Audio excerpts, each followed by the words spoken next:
Φίλες και φίλοι, καλησπέρα. Είναι η εκπομπή «Τα νέα στις 9» με τον Χάρη Καφτεράνη. Είναι μια ενημερωτική εκπομπή μικρής διάρκειας, το πολύ πολύ 1/4 θα είναι καθημερινά.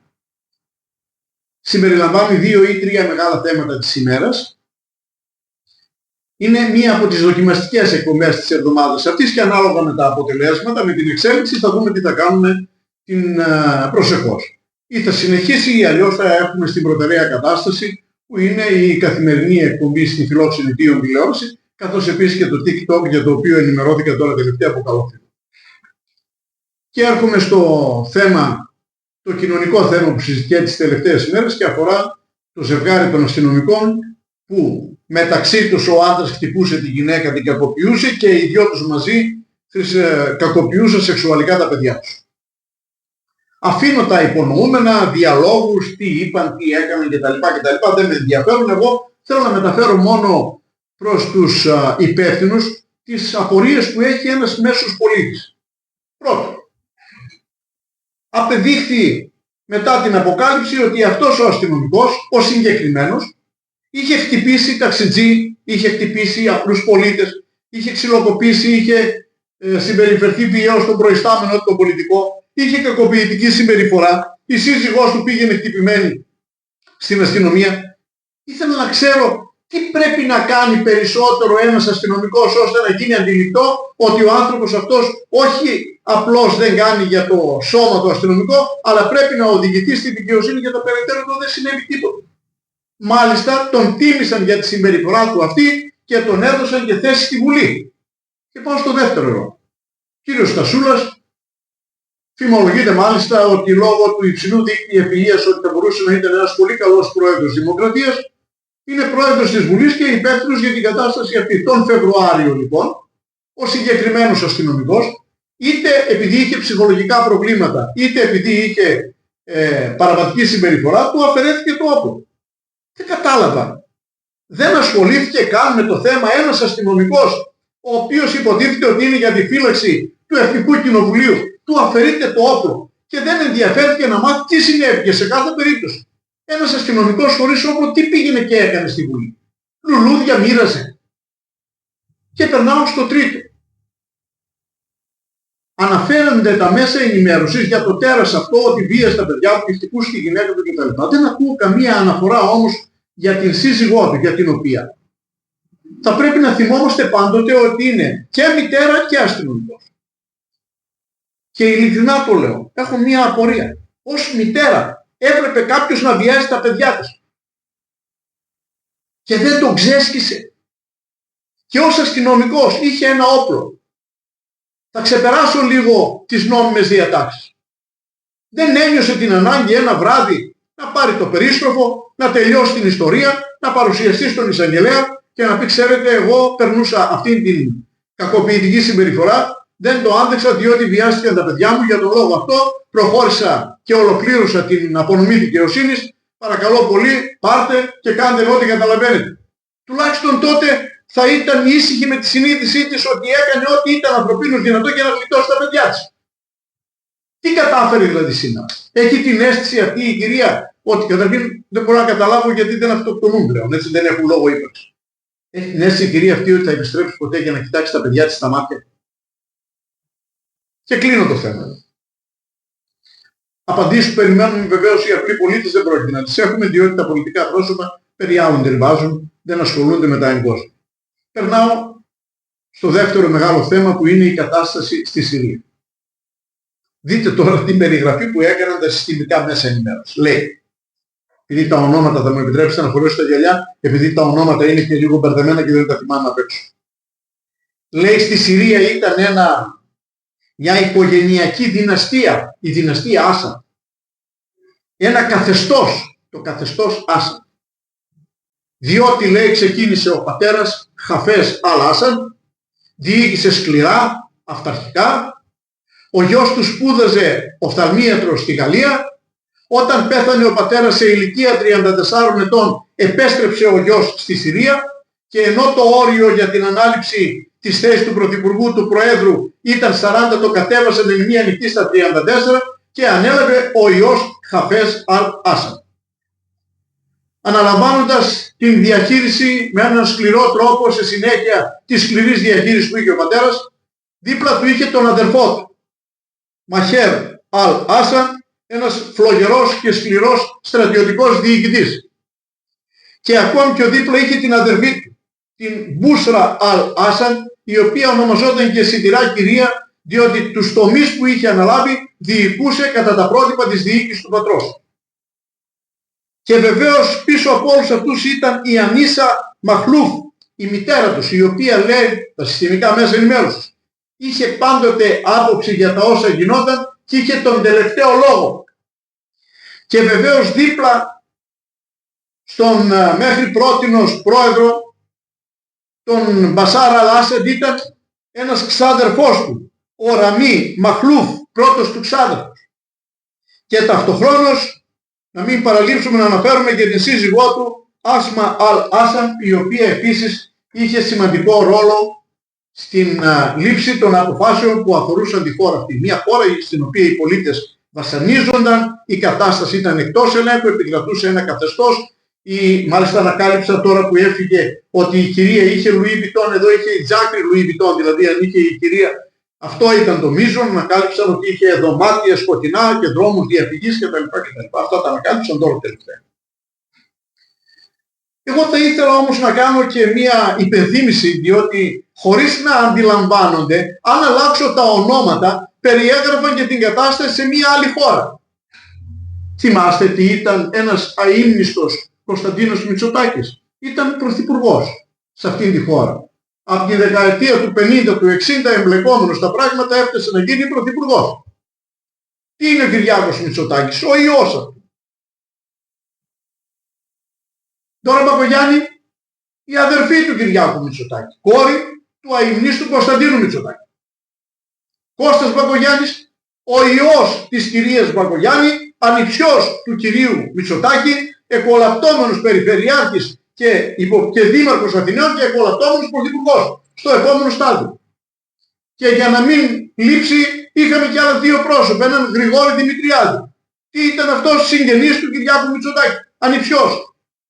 Και φυσικά την Μαρέβα, σύζυγος του Κυριάκου Μητσοτάκη, η οποία σύζυγος και αυτή έχει λόγο στις υποθέσεις, στέλνει για παράδειγμα κάποια μέλη του Υπουργικού Συμβουλίου να συναντήσουν τον κύριο Μαρινάκη για να βρουν μια διέξοδο συμφωνίας με τον κύριο Μητσοτάκη.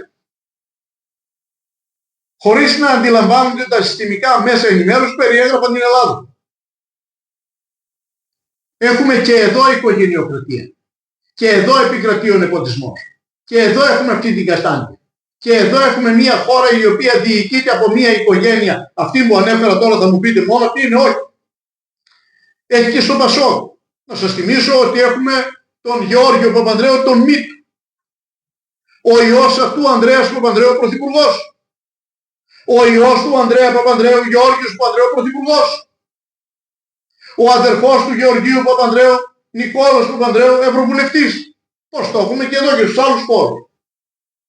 Και απλώς τα μεσοδιαστήματα μέχρι να οριμάσουν τα επόμενα στελέχη των οικογενειών, βάζουν και κάποιους εκεί ανάμεσα να κρατούν την καρέκλα ζεστή.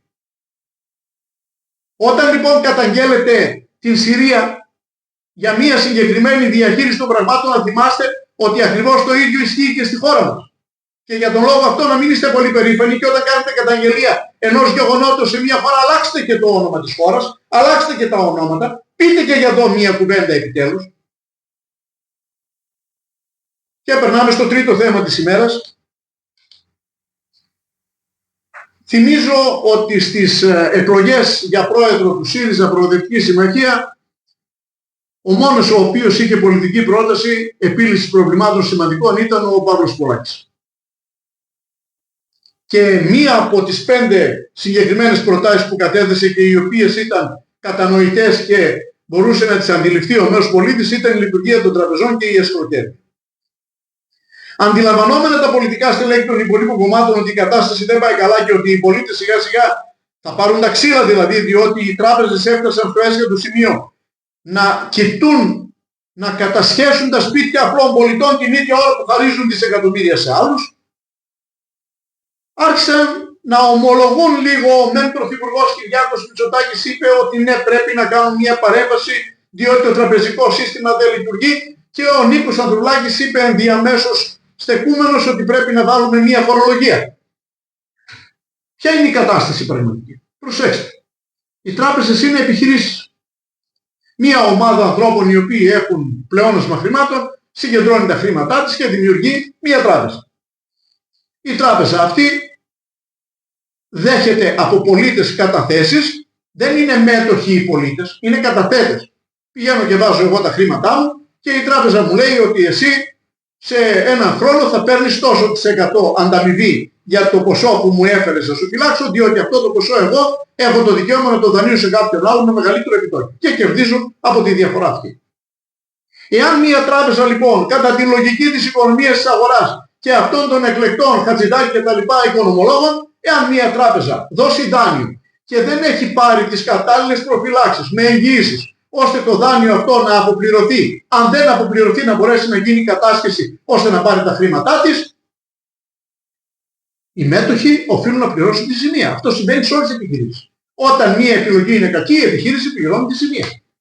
Τα δε διευθυντικά στελέχη με την προτροπή και την επίκληση των μετόχων πρέπει να οδηγηθούν στη δικαιοσύνη και αν δεν είμαστε η Ισλανδία πρέπει να περάσουν το υπόλοιπο του βίου τους στη φυλακή, αν είμαστε στην Κίνα πρέπει να εκτελεστούν. Τι συνέβη στην Ελλάδα? Έγιναν οι τράπεζες αυτές, ορίστηκαν τα διοικητικά του συμβούλια, εδόθησαν δάνεια τα οποία δεν επρόκειτο να τα πάρουν πίσω και το ξέραν όταν τα δίναν. Παραδείγματος χάρη εδόθησαν δάνεια στα κόμματα. Με μια λογική που έλεγε ότι εμείς θα τα πάρουμε πίσω από την κρατική επιχορήγηση. Μα ποιος σας είπε ότι αυτό το κόμμα στις επόμενες εκλογές θα έχει 40% ώστε η επιχορήγησή του να είναι τόση για να περιμένεις και εσύ την επιστροφή? Αυτό το κόμμα πήγε 4%. Και τι συνέβη? Συνέβη αυτό που περίμεναν όλοι, που το ξέραν όλοι. Τα κόμματα χρωστούν 200, 300, 400 εκατομμύρια τα οποία δεν πληρώνουν. Έδωσαν όμως χρήματα και σε ισχυρούς πολιτιακούς παράγοντες, παραδείγματος χάρη μέσα ενημέρωσης. Έδωσαν σε ένα χώρο εκατομμύρια δάνειο και ως αντίκρισμα έβαλαν τις πρωινές εκπομπές των Mickey Mouse. Δάνεια τα οποία φυσικά δεν αποπληρώθηκαν ποτέ. Και κάποιες τράπεζες όπως η Proton Bank έδωσαν δάνεια στον ιδιοκτήτη, στον μέτοχο σε κάποιες εταιρείες θυγατρικές που είχε, τις οποίες κατέρευσε και είπε στο τέλος δεν μπορώ να πληρώσω γιατί αυτές οι εταιρείες φτώχυναν. Και η πολιτεία αντί να κάνει το αυτονόητο αυτό που σας περιέγραφα προηγουμένως, δηλαδή να πει στους μεγαλομετόχους ότι εσείς θα αποπληρώσετε τα χρήματα τα οποία οφείλετε στους καταθέτες διότι οι άνθρωποι τα κατέθεσαν και τα διευθυντικά σας στελέχη θα τα οδηγήσετε στη δικαιοσύνη εάν θέλετε και θα κλείσετε τις τράπεζες σας μετά από όλα αυτά δημιουργώντας ένα καινούργιο σχήμα εάν μπορείτε, αν δεν μπορείτε δεν πειράζει. Φύγετε εσείς, θα έρθουν κάποιοι άλλοι, διότι αυτό λέει η οικονομία της αγοράς. Όταν μια επιχείρηση δεν πάει καλά, κλείνει και στη θέση της δημιουργείται μια καινούργια εγγύηση. Αντί να κάνει αυτό που ήταν λογικό, τι έκανε λοιπόν η πολιτεία? Έπαιρνε χρήματα δικά μας, τα έδινε στις τράπεζες και λέει πρέπει να τις ανακεφαλαιοποιήσουμε για να μην καταπέσει το τραπεζικό σύστημα. Σκασίλα που την είχαμε, δηλαδή αν το τραπεζικό σύστημα κατέρευε.